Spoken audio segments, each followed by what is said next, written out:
thought of some scenarios.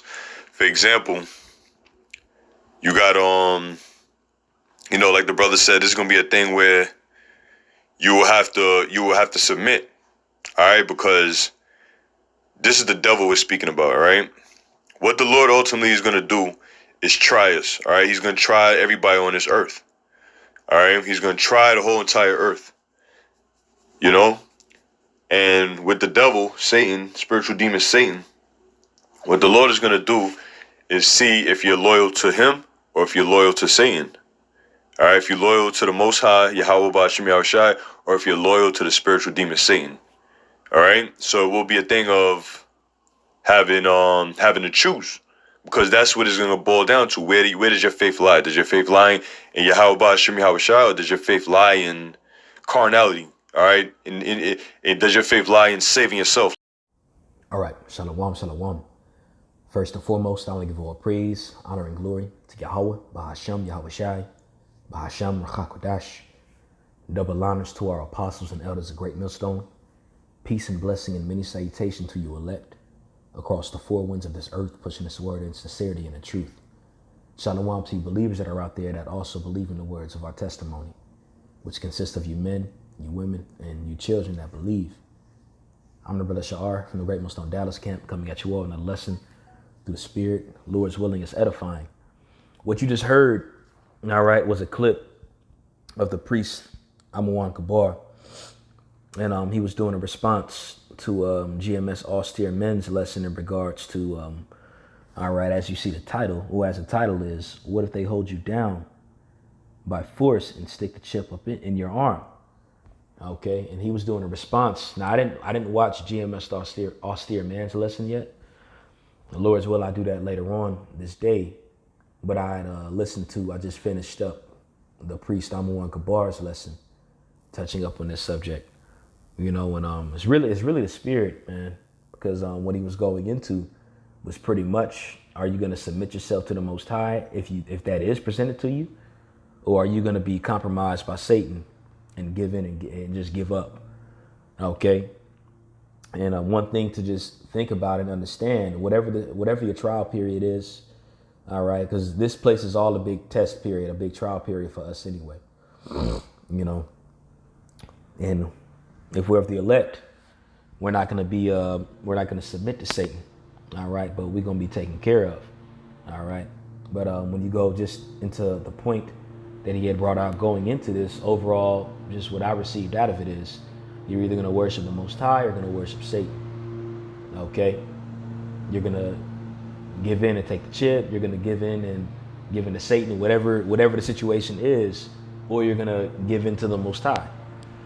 Now, within this lesson, what I'm going to go into is that if you give in to the Most High, and if you keep mind girt, even unto the end, the Lord is going to lift that standard. It's without a doubt. One thing that we have to constantly consider is the Most High is doing all of this anyway. If that situation is presented to you, if you're laying on that bed and that chip, and they about to put the chip in you, it's because the Most High had ordained it so. Okay? The Most High ordained it. Matter of fact, that leads me to this precept here in the book of Isaiah, the 45th chapter. Hold on one second. It's Isaiah 45:7.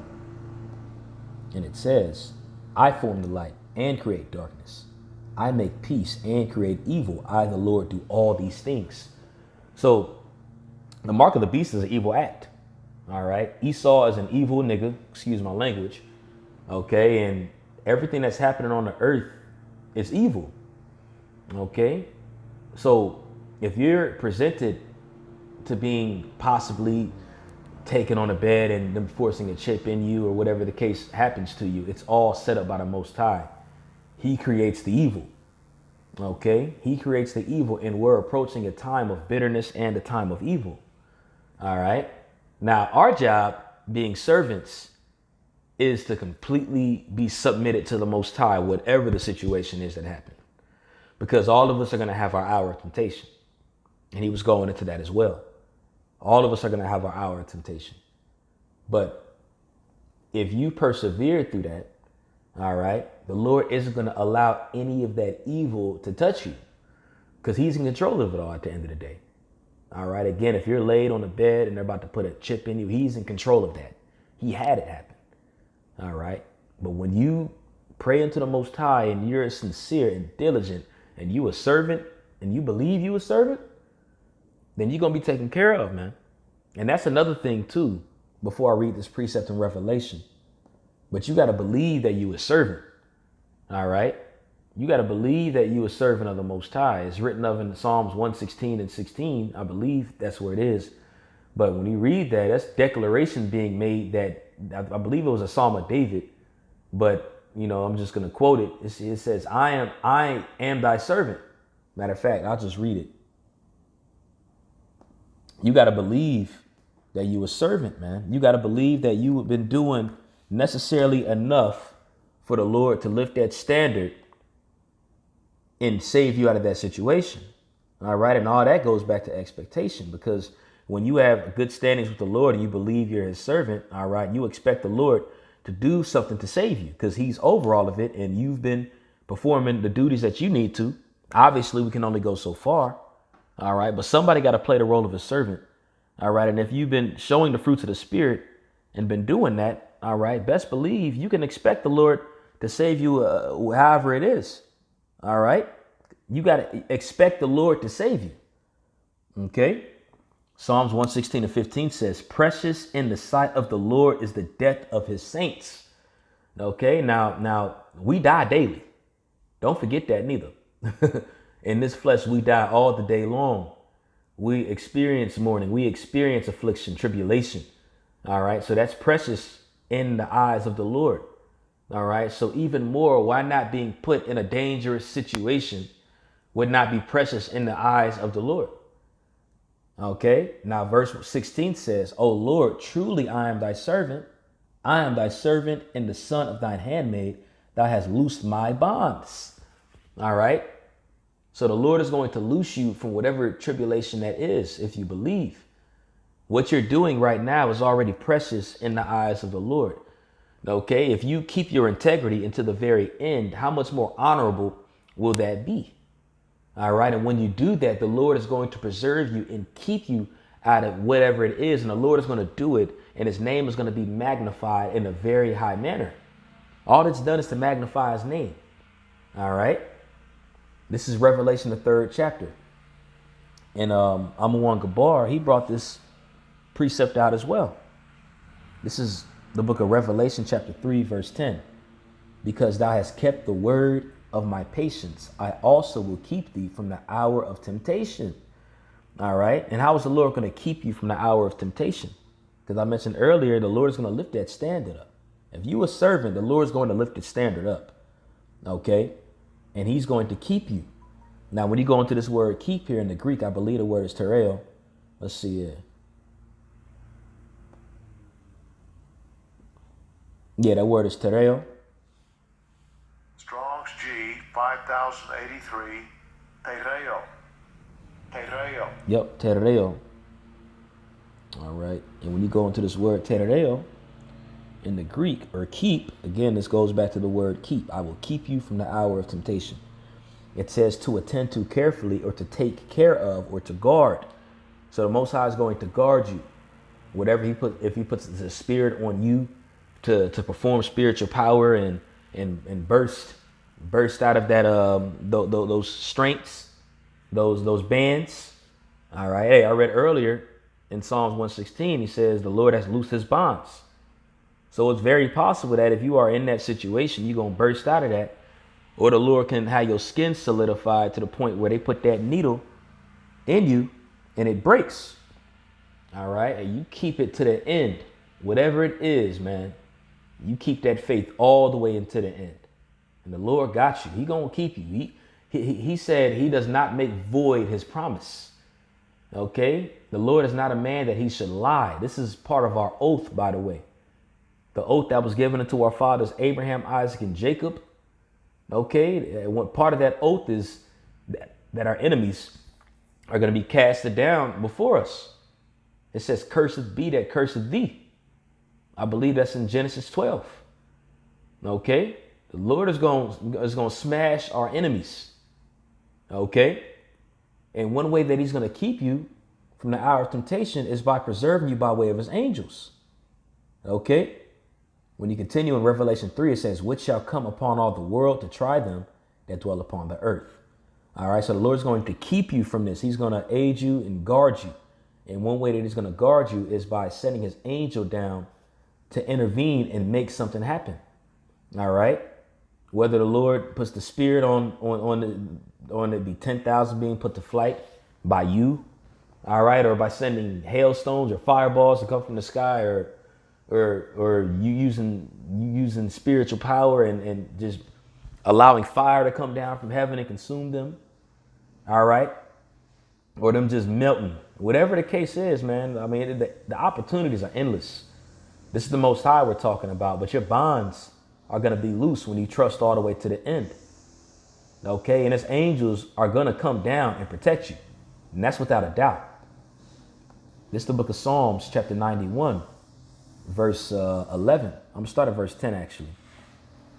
And it says, there shall no evil thing befall thee, neither shall any plague come nigh thy dwelling. All right. It says, for he shall give his angels charge over thee to keep thee in all thy ways. Okay. So if you laid on that bed and they forcing a chip and you believe, best believe the angel's going to save you. That's just what it boils down to. However the angel comes and saves you, it's going to happen. All right. But you got to have faith in that. You got to have faith the Lord is going to lift that standard.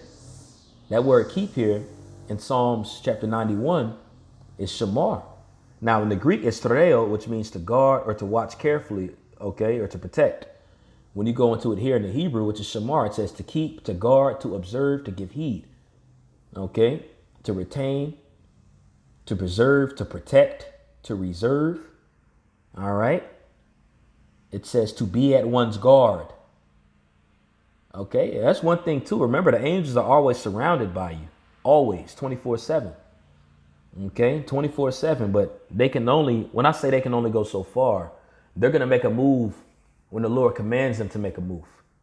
Okay, now they're protecting you daily. All right, it's already, if you're doing what you got to do, you already are under witness protection by the Most High. Okay, literally under witness protection. That's the best way I can put it. Okay, but that still doesn't change the fact, since we're under that, we're going to be in a trial period. But the Lord's going to lift that standard up and he's going to allow his angels to save you. The Lord's going to save you. Okay. Verse 13 says, verse 12 says, they shall bear thee up in their hands, lest thou dash thy foot against the stone. So the Lord ain't going to let you take no L. All right. Before you take an L, before the possibility even happens, the Lord's angels are going to save you. That chip is not going to get implanted in your flesh. All right. If you a servant of Yahweh Bashem Yahweh Shai, that chip is not going to get implanted in your flesh. Okay. You are not going to taste torment. That's why it says in Wisdom of Solomon 3, no torment shall touch them that trust in the Lord. You aren't going to taste torment.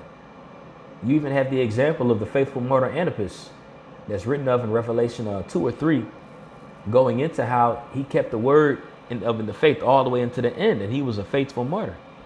And when you go into that history, all right, Antipas was thrown into a brass bull.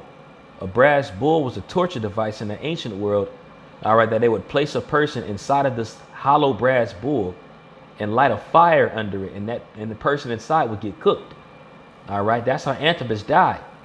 But he died a faithful martyr.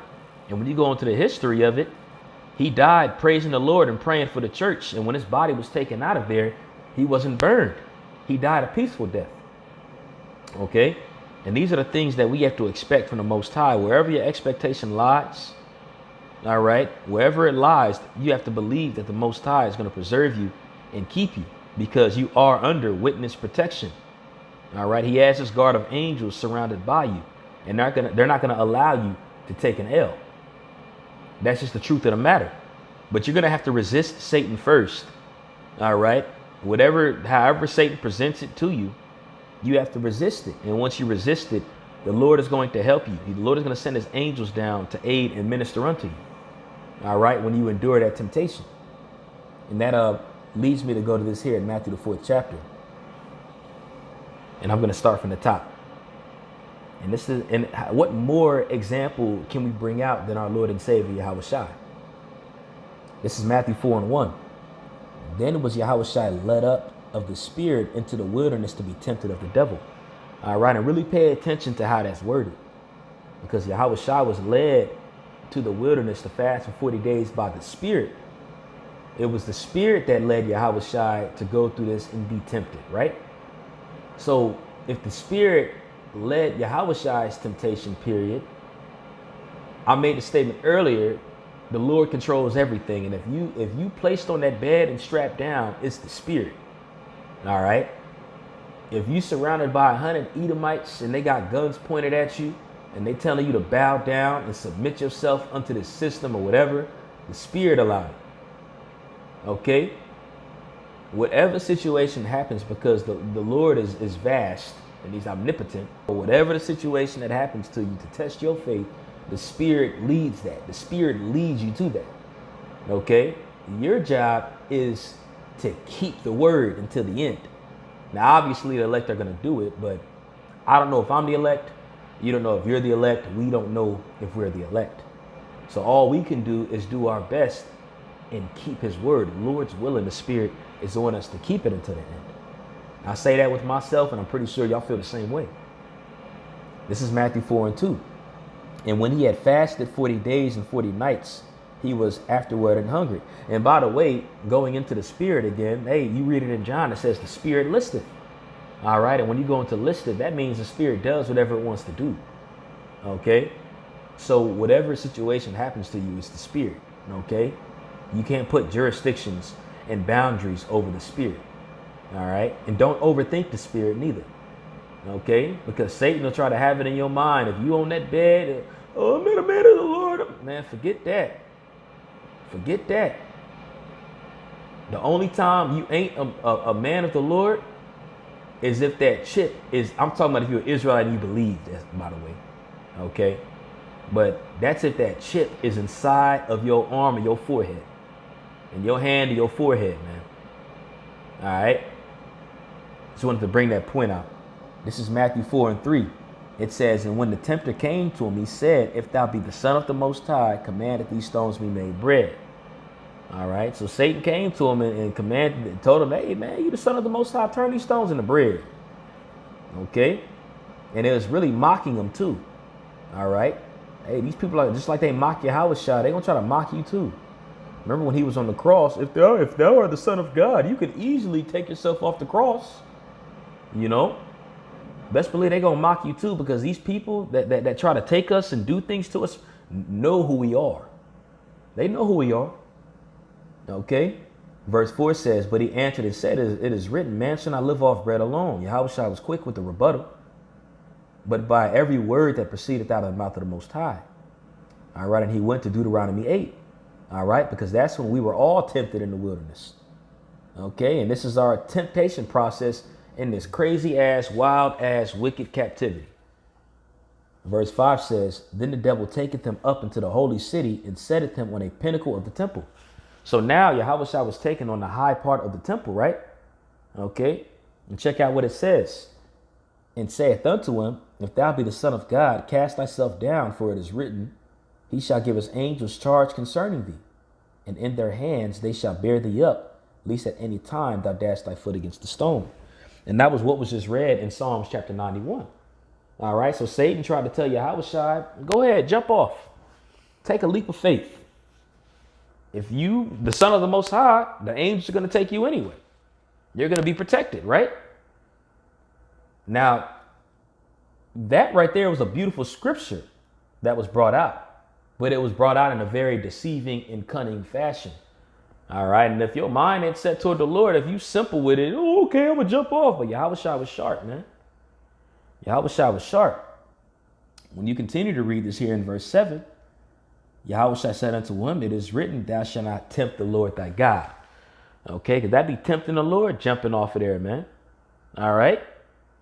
So whatever it is, also too, we want to make sure that we're living a life not tempting the Most High, or doing it as least as possible, because we are in sinful flesh. You know what I'm saying? Even Yahweh Shai tempted the Most High, all right, when he was on the cross, and he said, "You forsaken me, Father." All right, now not justifying it, obviously, but you in this flesh just want to do it as less as possible, man. But you don't want to tempt the Most High. All right, you don't want to tempt the Most High, man.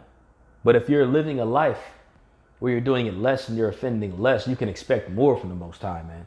And Yahweh Shai was perfect, man. Yahweh Shai was on point, bro. So best believe he received the honor and glory that it was already written for him to receive, man, because he was that dude. All right. And as Yahweh Shai had his trial period and what he went through, even when you read this here in Matthew 4, you have to put yourself in this perspective when these situations happen to us, when our trial period happens, because we go through it daily. All right. I mean, we're in the place of judgment. We're literally in a wicked kingdom, like literally having to endure for our hardships. Okay. We're in a state of mourning, affliction, being tried. Okay. But we may want to make sure that we react in a correct manner. All right. In a righteous manner. All right. And that's going to raise the bar for that expectation as well. Okay. But you go back to that point. All right. Psalms 91 was referred to. Okay, and I mentioned Psalms 91 earlier, going into how the Lord is going to keep you, and he's going to have his angels keep you, so you don't take that L, so you don't get dropped down, all right, drop down and whatever the situation happens, so you don't get torn down.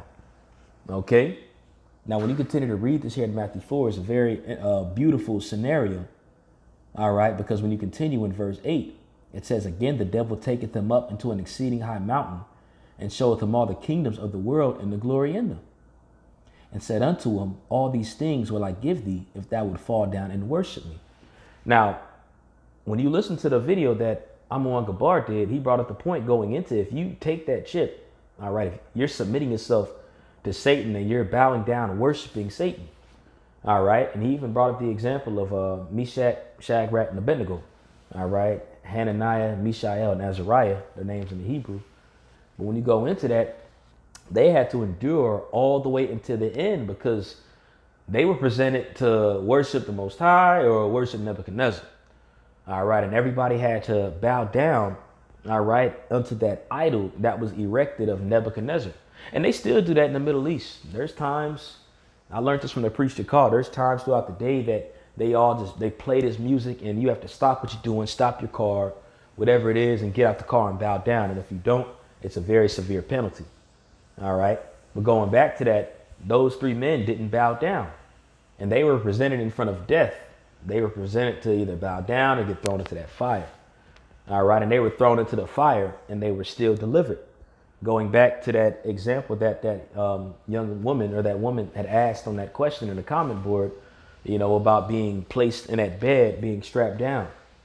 OK, hey, I read it earlier in Psalms 116. All right. Well, you got to believe you his servant. All right. And if you his servant, man, the Lord's going to break those bonds. All right. He's going to lift up that standard and he's going to have his angels do it. OK, and that comes after being tried. That comes after the trial period is over. OK, so right here, Satan said, hey, bow down to me and you're going to receive everything. All you got to do is just worship me. And we're entering into a period, all right, where that bargain, so to speak, is going to be presented in front of us. When you continue this here in Matthew chapter 11, it says, right after it happened, in verse 10, then said Yahushua unto him, Get thee hence, Satan, for it is written, Thou shalt worship the Lord thy God, and him only thou shalt serve. Now check this out. This is after the temptation. This is after the trial. Okay. Verse 11 says, Then the devil leaveth him, and behold, angels came and ministered unto him. So right after that happened, the angels lifted up a standard. The Lord lifted up a standard, really. But he had allowed his angels to serve Yahweh Shai. However it was, maybe they gave Yahweh Shai food because he was on that fast. Maybe whatever happened. We don't know. But we do know is the angels came and they ministered unto Yahweh Shai. And that word minister means to serve. All right. So the Lord lifted up a standard. All right. And Yahweh Shai didn't dash his foot against the pricks like Satan tried to bring that Psalms 91 to him. All right. But he did it in a cunning, deceiving manner. And when it was all said and done, the angels came and Yahushai's feet went dashed against the pricks. He didn't take an L. He didn't submit himself unto Satan. He didn't worship that. He didn't worship Satan. Okay. So just going back to the point. All right. The Lord is going to aid you if you keep the word of his patience. The Lord's going to aid you and you ain't going to take that L. Okay. I'm going to end it off here in the book of Hebrews, the 1st chapter. This is Hebrews 1:13. But to which of the angels said he at any time, sit on my right hand until I make thine enemies thy footstool. So he's going into how Yahushua was made lower than the angels, but he was given honor that had even transcended the honors of the angels. And that honor was sitting on the right hand side of the Most High. All right. But he had to get brought down. But he's going into the honor that Yahushua received over the angels in heaven. All right. Now, when you go into verse 14, it's going into these angels in heaven. All right. Just the angels. It says in verse 14, are they, being the angels, not all ministering spirits sent forth to minister to them who shall be heirs of salvation? And that word minister goes back to serving. Like how after Yahushua was tempted in the wilderness, the angels came and ministered or served unto Yahushua. So when you keep the word of his patience unto the end, the Lord is going to keep you from the hour of temptation. And he's going to do that by those ministering spirits. All right. And why is he going to do that? Because you are his servant. You are his servant. And what is a servant? An heir of salvation. Hey, and it starts with 144,000. All right. The natural heirs. But even the peaceable multitude that believe, hey, y'all gonna be booming in the kingdom. We gonna be Lord's willing we of the elect, all of us, but we gonna be owning the kingdom, man. We gonna be owned. All right. Literally top notch, sovereign in the kingdom of heaven. Okay. So if you believe you a servant, you ain't gonna get touched. All right. If you believe you a servant, that chip is not going to enter into your flesh. It's impossible because you're a servant. All right. You got to believe that. But it comes with keeping the word unto the end, enduring unto the end, enduring that temptation unto the end. All right. So I'm going to end it off on that. Lord's willing, this lesson was edifying. I want to give all praise, honor, and glory to Yahweh, Bahashem, Yahushai, Bahashem, Rachakodash. Double honors to our apostles and elders of Great Millstone. Peace, blessing, and many salutations to you elect, pushing this word in sincerity and in truth. And shalom to you elect believers that are out there that believe in the words of our testimony. Shalom.